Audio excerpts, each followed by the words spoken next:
பள்ளம் நோக்கி பாய்ந்து வரும் வெள்ளமென அருள் படைத்த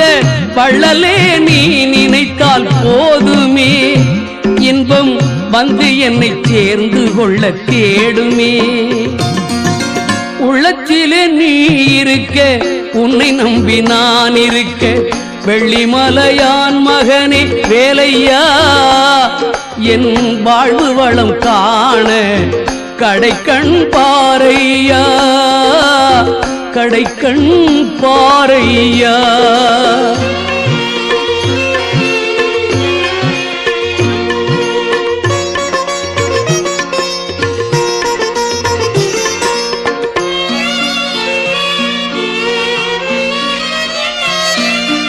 தென்பழனி மலை மேலே தண்டபாணி கோலத்திலே கண்குளிர கண்டு விட்டால் போதுமே என்றும்